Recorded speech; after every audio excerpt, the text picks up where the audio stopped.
Hi everyone, welcome back to the garden and to the end of the July 2025 garden tour. It's been a very dull, overcast July in general really. I've had no scorching days, not terrible weather, like averaging 20 degrees, 22 degrees, and we've had a lot of rain this last maybe 10 days or so, which has really brought the garden on. So we'll have a walk around and have a look at what's done really well. So this variegated corn from the last tour has probably doubled in height. It was only just above the Trachycarpus last month and it's now up at the top of it. It's well over me, well over 6 foot that now. Same with the Rhizomatous, the newest of the culms. See how nice and fat this one is. That's again well up and above 6 foot. I'm happy with that now, and the rain's actually brought it on even more as well, because there's 3-4 new ones ready to push up. Hopefully they're going to continue to grow now, and this will fill out this space quite nicely then. This is what we're hoping for. When I'm on the other side of this path, I want to be able to kind of screen this greenhouse off in time. So with the waggy that's now, after the first year when it was struggling and I lost quite a lot of the leaves, it's really filling out now. I'm quite happy with that, how it's filling out. Nice strong small little rounded leaves. That's going to be a nice palm in this area, so that'll screen off. We've got the Rhizomatous, and then the corn's just obviously summer growth until the Schefflera that's down there from last month. You'll see it was very easy to see. Now I'm not really going to see it from this side, so we'll go take a look on the other side from the grass. And then this Trachycarpus that I showed you last month. This is the Trachycarpus fortunei Princess hybrid. This has put out this new frond this month, and then you can see this one's very close. By next month that'll be out, and then there's another one behind it. So this is the fastest it's grown, obviously, for me. Been in the ground I think 3 years now, so usually that is when they start to take off, and hopefully next year that might get up to where this leaf is here and start to really dominate this space, because for a few years now it's all looked quite low and everything's been low in it. But so it's the greenhouse that I want to screen off. And when you get your palm here, I've got the Schefflera here, and then you've got the waggy down here. That's going to eventually screen that off quite nicely. I've never really shown this tree fern, but this is one of the ones that I said I weren't that happy with when they came. It's not done amazing. I don't know where yet I'm planting it, so it's not just nice and easy to water it in there, keep it growing away nicely. So since last month I did mention that next year I might plant out this manihot. As you can see, I have actually done that now, and I'll dig it up in the end of autumn. But I think it's grown quite a bit since planting it out. See where that was its 2 new growth points at the beginning of the season, and there's a decent bit of growth on that now. I still think I'll take a couple of cuttings off this, because generally it seems to die back anyway. Over winter you get a little bit of dieback even in the greenhouse, so might as well take a couple of cuttings, see if I can propagate it a bit. But yeah, it's nice to see that one growing, and I think next year I will plant it out earlier in the season to give it a good chance to grow. But yeah, it's looking well. That it's a nice plant. And when you look from above, as you just come down into the garden, it's beautiful that. But everything's definitely seemed to have kicked on this last few weeks. We'll have a look down here. The little Tesco bought Edos starting to grow now. Still only quite little, but this one's much bigger here. If you look at this, one's a better size. You know, these cost a couple of pounds for about 8 of them. Normally I start them in the house, you know, like a sandwich bag in the airing cupboard, like on top of the boiler, and we get some going. I forgot to do that this year, so I didn't start them till late in the greenhouse. But they're starting to grow now, and this is a time that Colocasia and stuff do really start to move. Here's that favourite Schefflera Taiwaniana of mine again. So I just love how dark those green leaves are. I can't wait for this to be 4 or 5 foot tall and, you know, at head height. Really get to appreciate that to its best. This pile here down here has really filled out this space as well now. It's only a small cutting that I received at the end of last year. Now it's really filling out this space. I've actually took a couple of cuttings myself off this. But yeah, it's a plant worthwhile adding around the garden. That lovely like rib texture on it. Nice plant that. I think last month all the zinnias weren't flowering, so these are just some I got off my dad. I forgot to start any zinnia this year, so got some off him. I didn't know what they were, but popped them in. Just a multicolour of them. And this Persicaria Compton's form, really sized up. It was very slow to get going actually when I bought it. This came from Sunk Island. I don't know when that was, maybe May, but it's really sized up recently. Yeah, it's looking good. And still yet to see the Salvia convertiflora flowering, but it's getting there, look. I'll update you on when that does decide it's going to flower, but it's standing at a good size. Really rough texture to leaf, quite, you know, tactile that. And my one lone variegated corn, probably got the best colour of any. Just a shame it's only one solitary one. It would have looked good as a group of 3, I think, which is the last one I had, and it's didn't have that much variegation in it when I planted it, but it's really taken off. I think it looks fantastic, that. What else have we got down here then? The Eucomis really popped its head up now.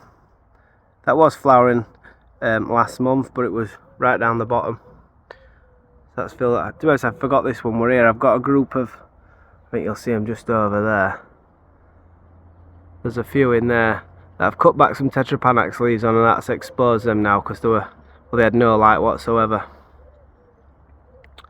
And finally, the Colocasia metallica is starting to grow. They never really get going till this time of year, so by next month that'll have easily doubled in size again. You know, this for me is usually my best grower of the Colocasia. These usually get some really nice sized leaves on them for me, so looking forward to the next couple of weeks that really sizing up and filling in this space. My loquat tree that I potted up because it was getting no light at all and it hadn't grown at all this year, now starting to grow a little bit. So I'll keep that growing in a pot for a little while till it gets bigger, and then I'll probably replant it, maybe where I actually had it before, but at least once it's bigger it'll get more light. It's starting to grow away quite nicely. Yeah, I've moved off my usual route, so we'll go back to where I usually go and we'll come back up here.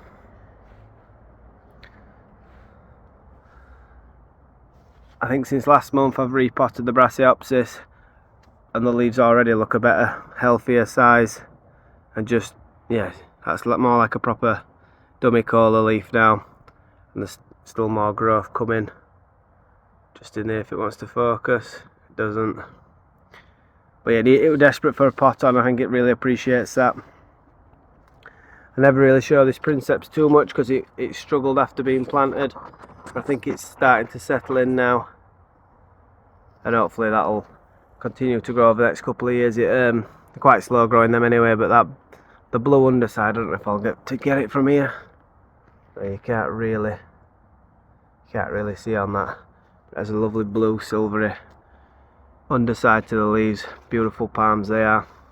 But this section's really filled in since last month. I mean, now the Schefflera delavei that's in there, and was probably the biggest plant in this area, it's just growing away under there. But these pink chinas, wow, they have grown this month, you know, and they're still pushing nice new growth out as well. Same with the nasturtiums, that's really filled out. As you can see, just about starting to get attacked by the caterpillars. It's usually the cabbage whites that get these. Still looking not too bad at the minute. Yeah, there's a pan back here. It is filling out quite nicely. The Aurelia now put out a nice full size leaf. There'll be more growing, but from this angle I can't quite see. how it's looking. But yeah, I'm happy with this. It's growing in nicely now. Like I said, I'd not actually realised how much this Colocasia pink China had grown until I just looked back at last month's video and just saw that they were, whoa, much smaller than this. You know, they've easily doubled in size. And they're by far my biggest Colocasia in the garden now. Here's some more of them little Edos that I put in. Just a couple knocking about. Another one down under there. Just, I had a few to fill in, so I just popped them around. I've not watered enough this last week, so I've been quite busy, so they would have benefited from more water this last week. Even though, like I say, it's been quite wet and a very wet last fortnight, but the garden really needed it and it's benefited from it.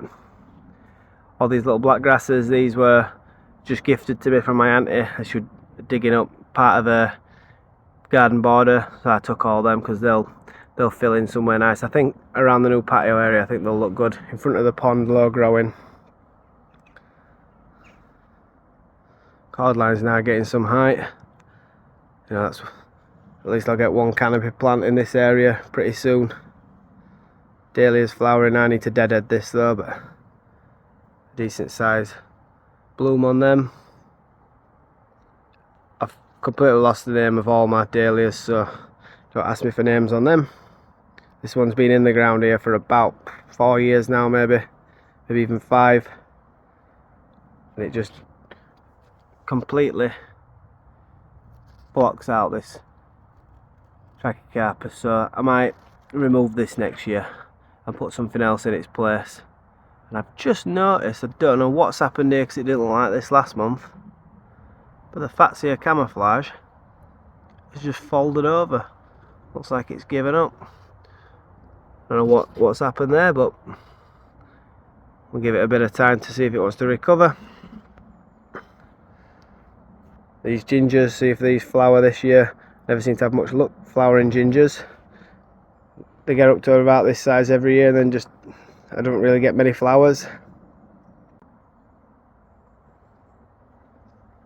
Got the Sonchus looking quite nice now. It's still not, I mean this bed, apart from the dahlia, nothing seems to grow amazingly well, so I need to feed this, like improve the soil, get a load of manure down in this area because nothing really grows to its full potential here.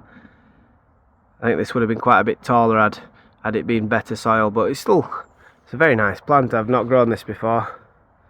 Little flowers on it, and then it is fruited at the minute. You can see them little nice little fruits on this. I think this is poisonous, but you can eat the fruits once they're fully ripened, I think, but I don't think it's something I'll be trying, but just nice foliage plant to grow. So I'll try and take some cuttings from this and over into the main plant as well, and see how big we can get this next year, and have a couple more around the garden, because yeah, that was pretty cool, that. My best growing Trachycarpus fortunei. It's not looking as good on camera as it actually looks in person. It's looking too lime green there. It's a lovely green colour, this, but really healthy this now, and I've said it multiple times, this is definitely going to be the biggest one in the garden soon. You know, when you compare that one to that one, night and day difference. Have a look what else we've got. The Xanthodicia stopped flowering now. Don't seem to have put out much extra growth this month really. It just seems to have stalled where it is, but next year I expect that to grow even bigger again. More of the variegated corn, I just dotted them around. And then the inset Morellii now towering up above my head, continuing to grow. Let's have a look, see if there's some new rollers coming out. You can just see in there. And unfortunately this year now, from where I placed it, you can't see my Butiagra Spatha. You see, this is its frond here. You just cannot see. I can see there's a nice new healthy spear in the middle, but you don't get much view of that. And I think if we go down, you're not really. You can just see its trunk there, it's still in a pot. And so that's going to go at the new garden extension bit down the back. That'll go against the wall. but just for now, just used it to fill out this bed. And as we go back, you can see it's definitely done that.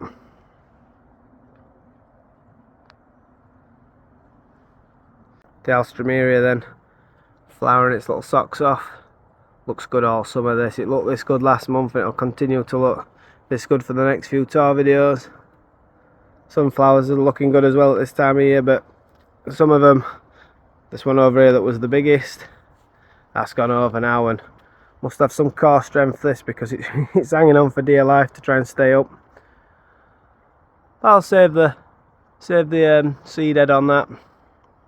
The birds will enjoy that. I might re-sow some of the seeds for next year, although I think I want to go back to the darker sunflowers next year. I mean, all of the sunflowers in the garden started off dark, and over the years they've just cross-pollinated and everything's gone back to just yellow ones. But to be fair, that's good that.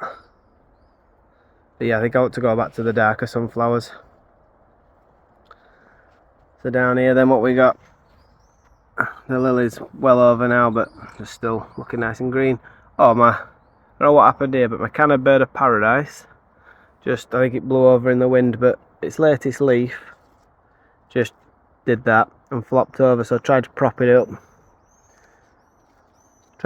See if it'll unfurl itself, but it's been stuck like that for a few days now, so I'm not sure what to do there, whether to cut it off or what, because it might have trapped itself in by folding over. So different to any of the other cannas that I grow. I said before, it's one I've been after for quite a while. So happy to get that, and it will be getting overwintered in the greenhouse. That will be. I'd forgot I'd got this aeonium and it was in the greenhouse, so I only brought it out a couple of weeks ago and it's doubled in size. It's a good size that, and if I put my hand underneath it, see it's got a nice head on it now. That was tiny in the greenhouse, it just obviously wasn't enjoying it. But yeah, it's some nice rain out here, bit of natural light. It's really come on. Never really grown aeoniums before. I think I've only got 2 pots of it, but nice little plant. Here's the mucomis then. I planted this as one little bulb corm, whatever they are, at the maybe last year, the year before potentially, and it's come up this year with 4 or 5 heads on it. There's a 4. I see 4 in shop. I'm not sure if there's another one. They look great, they do though this time of year. And to allow them some light, I just quite heavily chopped back this Tetrapanax, because you couldn't, I mean, I think it was a bit like that last month, you couldn't see the hostas, you couldn't get down the path. And to be fair, you're not really even going to realise I've chopped it back so much. But I can now at least semi-walk through. I still need another chop back to get down here properly. But let's have a look in the centre. Yep, in here nice and easy now. But you can see where the flower pot's still on top of where it died back on its original growth a couple of years ago now. Then you can see where I've chopped a leaf off there. But it's had a decent bit of growth and it's going to continue to grow for a little while longer yet. But this is the sort of effect I was looking for. But I mentioned it last year, never really got this effect. This is what I want. I want to be able to walk under this beautiful big canopy. Fantastic. And I've got 3 of them in here. So I've got this one here that pops up really close to the path. That's growing quite nicely. This one here in the middle is definitely growing the fastest. It's put on over 2 foot of trunk. This was crowded out between the other 2, so just stretching for the light, I think it's forced it to go a bit faster. And then this one here turned into a double header after the initial growth point died back. I like it as a double header as well. So this might die back again at some point and branch out again. It'll be a real nice multi-headed shrub tree. So here we've got my Colocasia galliganensis. It's not pushing out many leaves whatsoever. It's a nice size leaf, but it seems to be putting all its efforts into flower. And if we look around here, you can see there's 1 flower died there. I've already cut 1 flower off and another one's just opening up. But I've not seen any runners yet, so usually these are quite prolific for me. And yeah, it's not putting any effort into growing but flowering. But I think as you walk down, that does look, that catches your eye, that one. And I've said before, I think it's probably my favourite of the hardy Colocasia. Between that, and it's not fully hardy for me, but Colocasia metallic is a strong grower every year. And then pink china, obviously, the most common one. But up until this year, I've always struggled to get it through winter. The Mahonia volcano's looking nice. That's starting to fill out into this spot. And that contrasts quite nicely against the other Schefflera Taiwaniana, which is much more lime, pale green compared to the other one I showed you. It's got some nice red leaf bases on it. It's a nice plant, that now. And hopefully, next couple of years, that'll size up nicely. And hopefully, again, my palm is starting to put out a good few leaves now. It's getting here. As you can see in the middle, there's 3 new ones coming out. So hopefully, by the end of this summer, it'll have filled out a bit, and next year it'll really get into full growth like it should do. This is the best place for growing my hardy impatiens, Omiana pink nerve. Everywhere else it gets a bit too much sun and just gets bleached and doesn't really grow, but yeah, this is good little spot for it. It grows quite nicely, and I've took a few cuttings off this to propagate it and get it around the garden. Hopefully find some more nice shady areas for it. And then after cutting back the Tetrapanax, I've realised, let's walk down and round a bit, I've realised how much this Acer Bloodgood has just gone wild. It needs reshaping.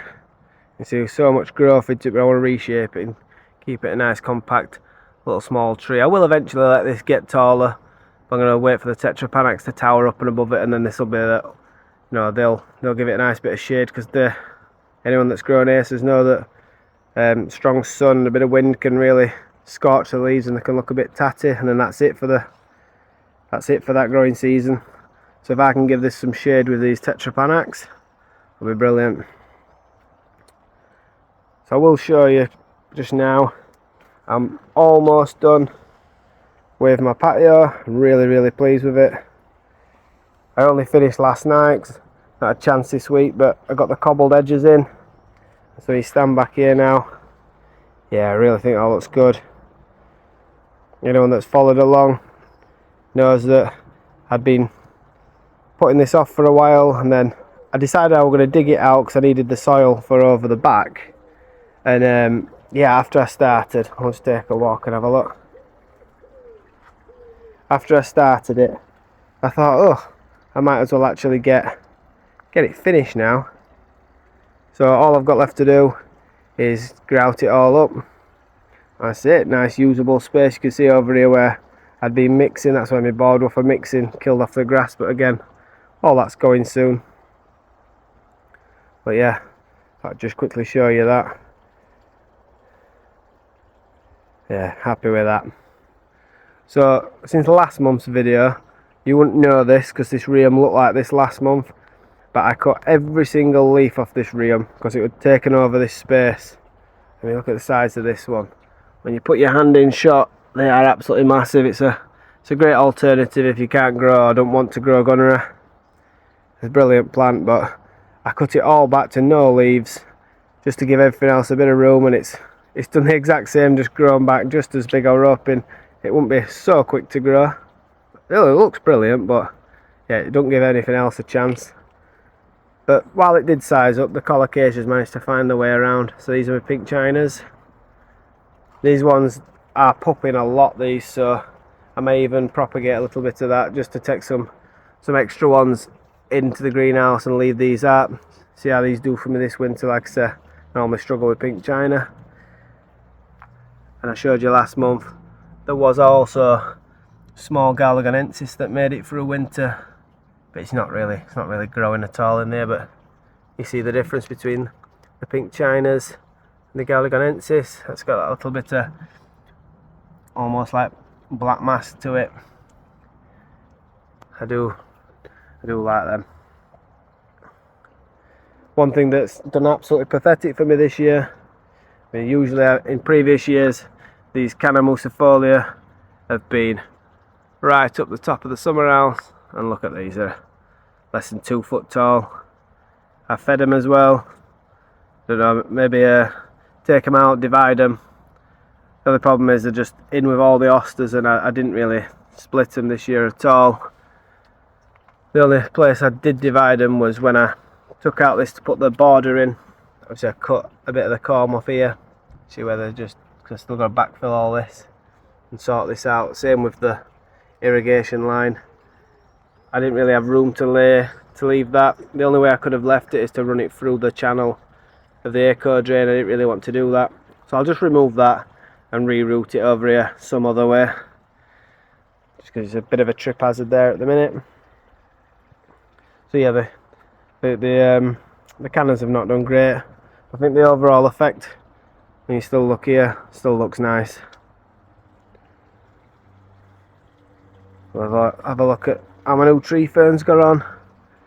It seems to be filling out a little bit now. I've still not got around to taking out next door's brambles. I will do that at some point, but it's not doing bad this now. That is one plant I have been watering, and like I say, I've not watered too much of the garden in recent weeks other than the rainfall, but I do keep watering this when it needs to really settle in and get itself established. The next project I might have is I might just remove all this grass here, because it's so small now it's pointless trying to cut it and it's full of weeds. So I might just remove this and just mulch the whole area in bark chipping or something until I get round to whenever my path goes in here. That's definitely not a project that's happening in the next 6 to 12 months, so I might as well get rid of this.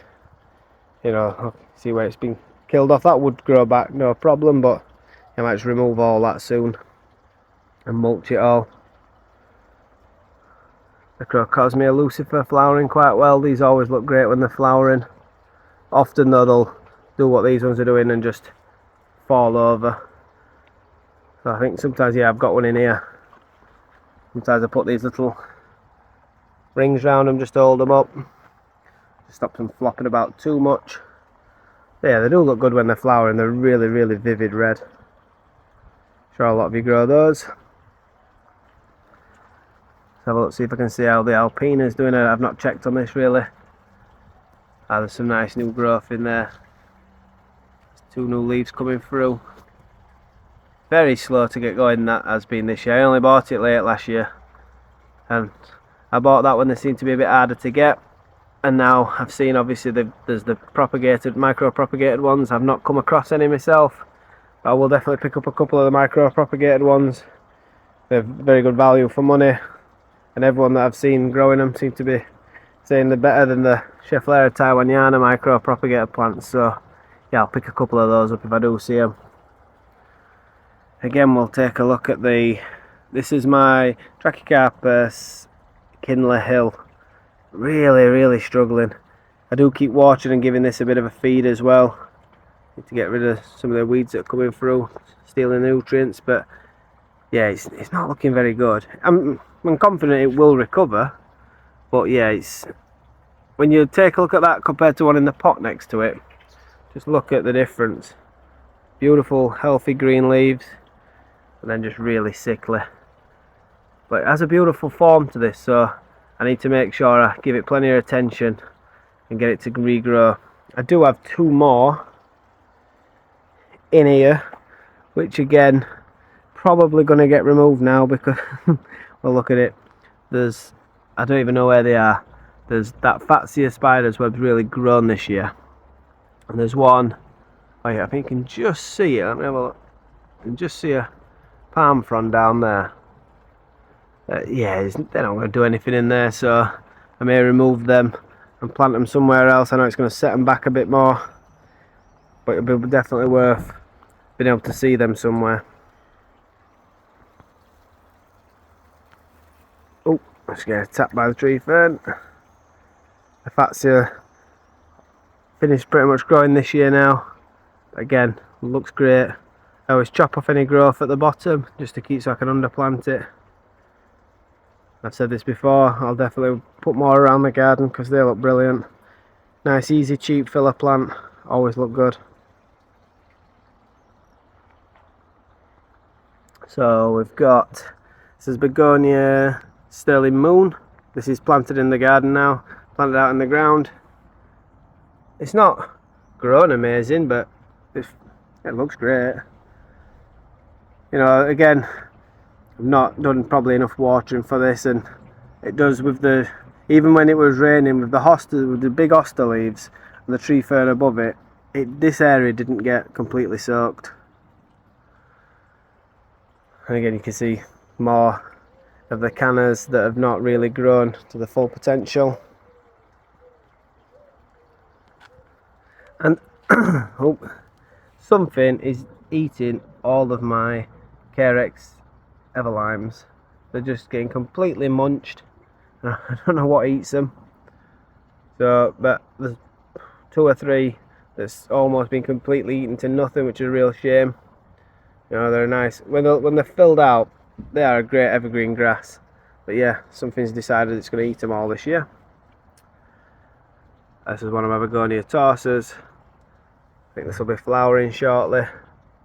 But these are a good size leaf. Quite a few of these. This is probably my best example. Maybe not size wise, but it's not got any damage from, apart from a couple of tiny little holes there. Some of them have quite a bit more munch than that.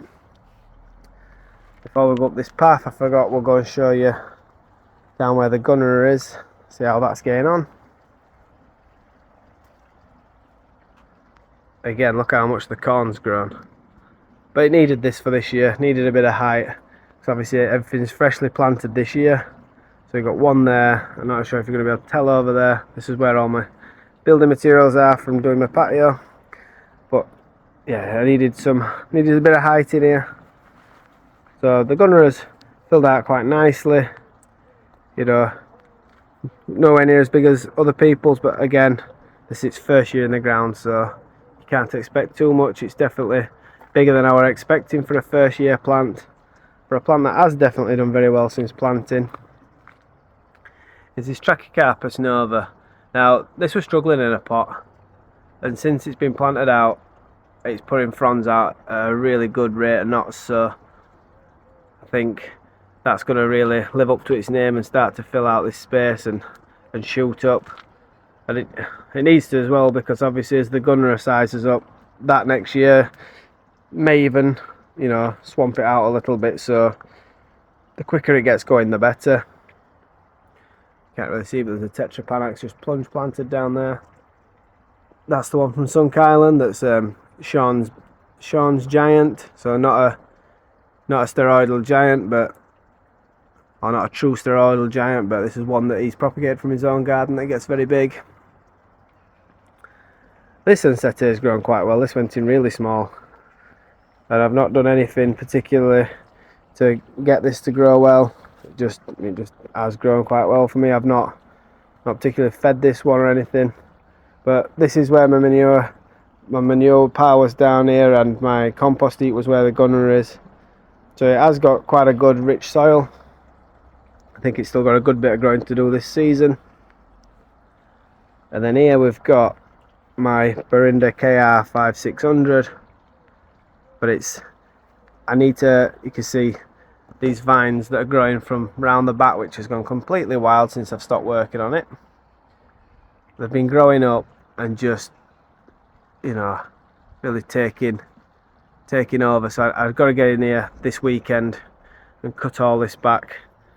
You know, I don't want anything to damage this bamboo. Not that I think it will, but I don't also like the look of it just twirling around and just suffocating it. And we've also got a little pink china in there that's, can't remember how, that was very small when it went in, so it's sized up but not too fast. Right, we'll continue where we left off. So we just got to here, didn't we? The Petasites golden palms. I do really like this plant, but I mean, look at you've got to push your way through that more than some people would like. You know, you can get wet through when you've just watered, because there's between that path and that path, there isn't really a way getting around without getting too wet. when all the leaves are wet. So that's why I've said this bit of the path here is wider. I've got a rubble bag still left out. That part of the path's wider. So I think all of the rest I'm going to try and keep to that width. It just makes it a bit easier than, you know, inevitably you plant close to the paths and then they all get bigger and you do lose your way around without literally chopping your way through with a machete. So this part, let's have a look. When you look from the greenhouse, let me just get rid of this bag of rubbish.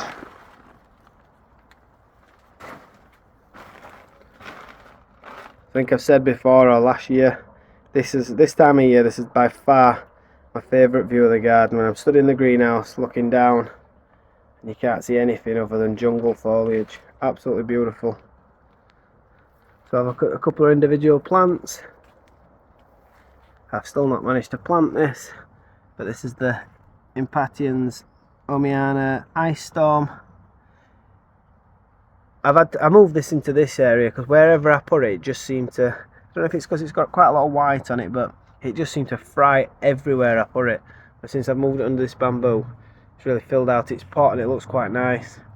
So there's pointless me planting that I think this year, so that'll wait until next year now. No, I know it. Probably going to put it in some nice deep shade. Yeah, I don't even think it says it wants deep shade, but for me it always does. Another begonia sterling moon. This one in a pot. So the other one was propagated off this one. I just never got around to planting this. Still yet to see any flowers on this ligularia. I imagine they must be on the way by now.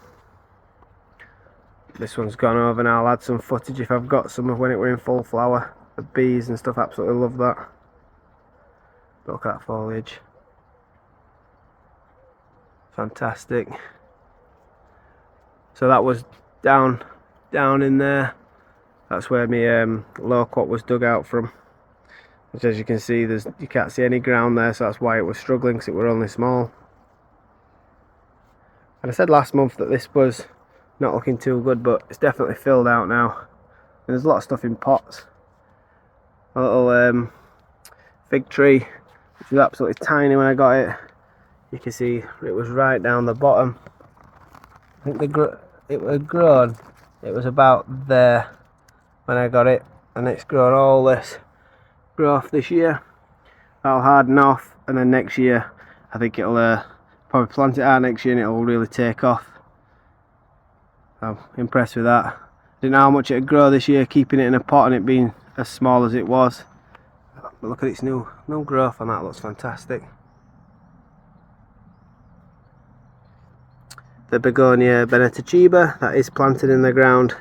I will be digging it up though for winter. I'm not sure that's completely hardy. It's maybe borderline, but it's definitely not one I'm going to leave out. Another begonia, this is Dark Side of the Moon. I really should move that label because it doesn't tell you anything on it. But yeah, Dark Side of the Moon, that one. And this was a little division I took of Rhizomatous Hercules. I think that was the end of autumn last year, still in a pot, about 7 litre pot. It's growing quite nicely, that will be getting planted out next year. There's another dahlia in here sprawling out. This yellow one, which I've not deadheaded at all. Probably should have done that before filming. And then we've got, I don't even know if I could see this last month, but this is Canna Russian Red. First time overwintering it in the ground, because normally I lose them all, but that one's come back this year. But it's actually grown quite well, because all the muscifolias really struggled, but that one hasn't this year, and which is surprising considering all the foliage it's had to fight through. And then we've got the really impressive hardy banana musabaju. These are some great big leaves on these now. Yeah, these do look good. And this time of year, I know I've said in previous videos about taking this clump out, but when it's this time of year and you've got this view, it does make me change my mind. So yeah, I'm still toying with the idea. We'll see what I do. There's a lot of stuff just getting propagated in pots down here, but it does fill it out nicely. Those begonias I mentioned to you, the little bells and whistles that I didn't know that I had, I've still not divided them, but if we get them out, they filled that pot quite nicely. I need to divide them. Nice little begonia, that. What else have we got? So here's some more of the begonia toss. You see these have been eaten a little bit more, like, look at that leaf. But as an overall effect, it still looks really good. But in here, I'm not really sure, Joe, I'm surprised I've not mentioned it before, but the nasturtiums have gone absolutely mad. So they started over near the far clump of Musa Baju, and they're all the way through, even right through to the Mahoney area. They're just scrambling the way through everything, all the way up the boot here. So I do need up this this is Nephophia Northii, or a type of. It's not. I don't think it's a true Northii, but it is a monster. But yeah, they are just taking over here. So I think I need to thin them out a bit next year, because they're only going to take over even more. This leaf's ready for removing. We'll just cut that off, chop it up, and I just throw it all at the base, as you see down there. Any leaves that I chop off, just add back to the base to continue feeding the plant. More Colocasia. I think this was one Emily Mackenzie, which I just dug this up from the other side of the garden where it had crept in from next door, and it just a really lovely, vibrant picture as you come down this side of the path. Looks really good, and I think I actually prefer this to Lucifer. I prefer the two tones on the flower. You don't get as tall and flop about as much, so I think I prefer that one. But yeah, I think that we can all see that in the last month the garden's really come on, and it's been 1 year since my first YouTube video. My first tour video was just a quick 5-minute video. No, not me talking on it, just a 5-minute video of the basically highlights. So I'll link that in the description below. You can feel free to go and have a look at that, see how the garden's grown. It looked very similar, but obviously there's some new plants and some stuff's grown. But yeah, it's worth checking out that video. But yeah, 1 year on YouTube now. So thank you for everyone who's followed along and subscribed. Appreciate it, it just helps the channel grow. So that's it for another month. See you later.